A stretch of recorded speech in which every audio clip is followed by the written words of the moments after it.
Hi guys, this is Mel Villeta of starfund.com, and today ipapakita ko sa inyo yung 3 steps para makapasok kayo dito sa starfund.com para makapag-join kayo dito. So ano ba yung mga 3 steps na yon? First, mag-register kayo dito sa Starfund. Kapag binigyan kayo ng links ng isa sa aming mga leaders or members, mag-register lang kayo dito. So paano gagawin nyo? Magpunta kayo dito sa my starfund.com or dun sa link na binigay nung nag-invite sa'yo. So, it's either mag-click ka nung sa sign up or i-click mo itong get started. So, i-click mo lang yan. Kapag lumabas na yan, makikita mo itong mayroong sign up dito.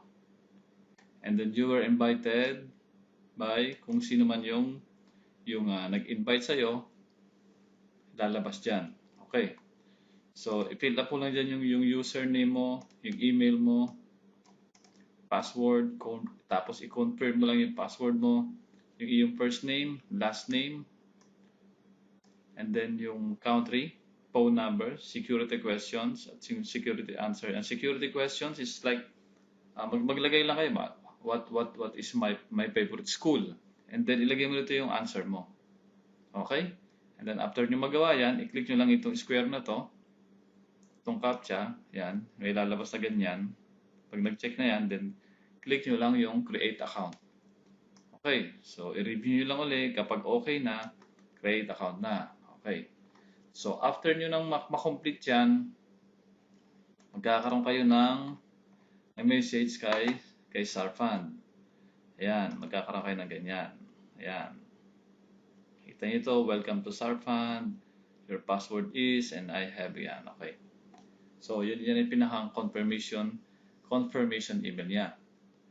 Okay. And the next yung gagawin is of course, is mag-sign in kayo. I-check nyo kung okay yung registration nyo.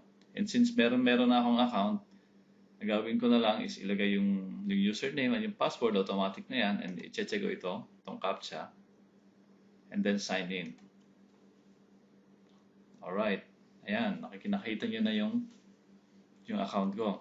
Okay, but before nyo gawin yung isang step, which is yung mag-upgrade to the next stage, is mag-open muna kayo ng Bitcoin wallet. Okay, so ano ba yung Bitcoin wallet? Ang Bitcoin wallet po is like parang pitaka. Basically, ito yung paglalagyan ng inyong mga Bitcoin sa online. So, meron kayong wallet, meron kayong pitaka. Okay? Sa online ng Bitcoin. Okay.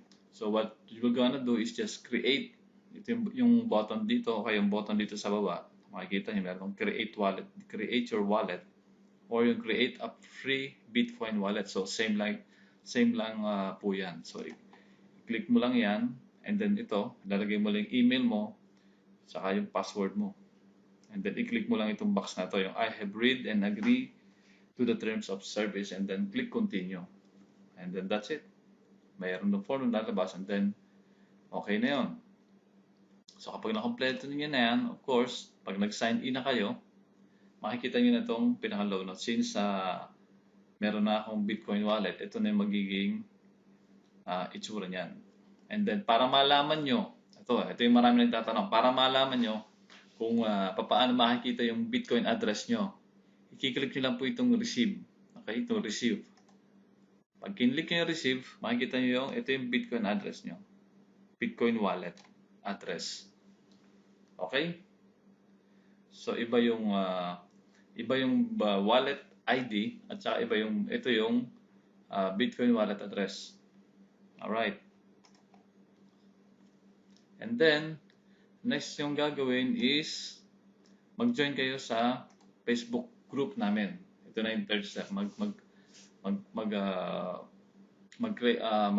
Mag-join kayo dito para mabigyan kayo ng mga updates. Ayan, kung makikita, may mga videos kami dito kung sinesend at pati yung mga proofs of earnings ng mga members dito, nilalagay dito. Ayan, pati yung mga additional info kung ano bang bitcoins, ano bang kahalagahan nito.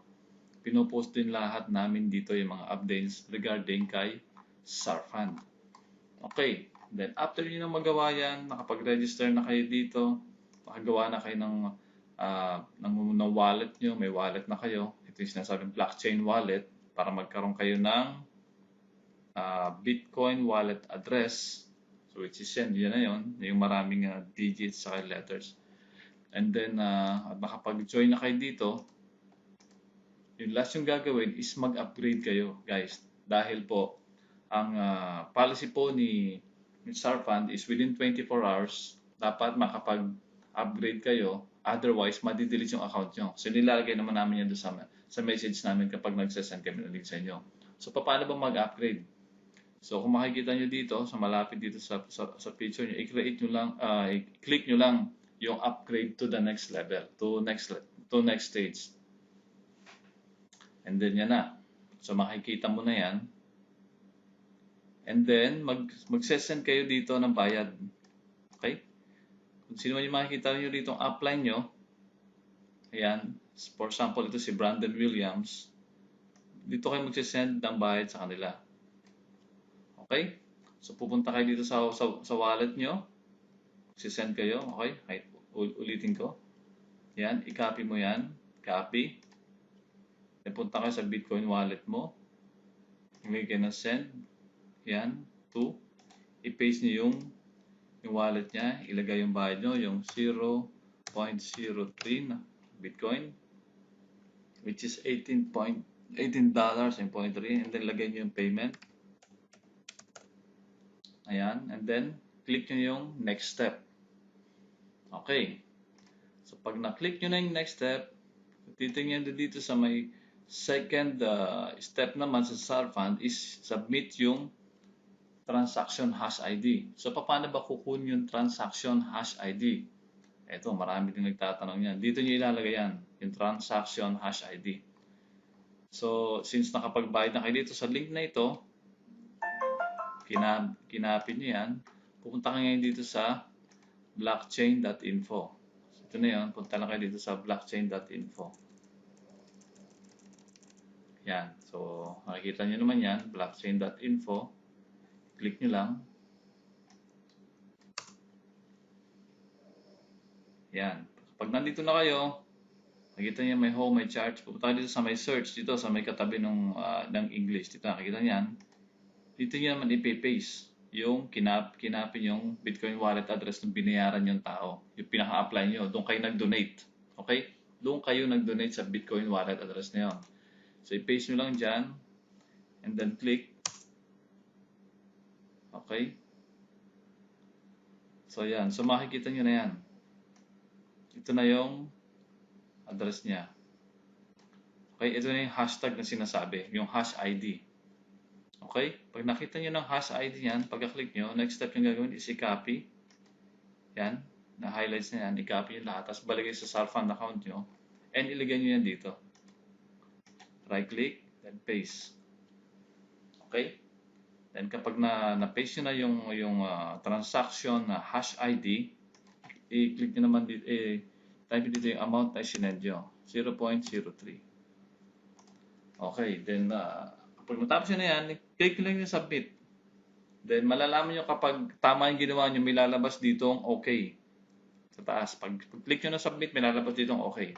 So that means, nakapag-donate ka na ng payment sa kanya, sa pinakang-apply mo. Okay? So ganun lang kadali. And then, of course, pag punta mo ulit sa pinakang-account mo, makikita mo naman dyan, since ako ay nasa level 2 na, nasa silver na ako. Pero yung first level sa step sa level 1 is bronze. Bronze yung pinakang level mo doon sa level 1. So ito na yung mga referrals ko. I have a total of 49 referrals as of now. And I hope na mag-join kayo sa team namin dito sa Sarfund BTC Unlimited, and napakarami po namin ditong willing na tumulong sa inyo. Napakarami kong mga leaders dito na magagaling na mag-explain sa inyo kung ano ba yung Sarfund. At saka in my next video, may lalabas akong isang video, and doon ko ipapakita sa inyo sa aking maiksi lang presentation para mas maliwanagan pa kayo. So again, this is Mel Villeta of Sarfund.com, and I hope na marami ka natutunan dito, and I hope na ma-follow nyo yung aming binibigay na step by step sa inyo para makapag-join dito sa Sarfund. Maraming salamat po again. Mabuhay mga Pilipino.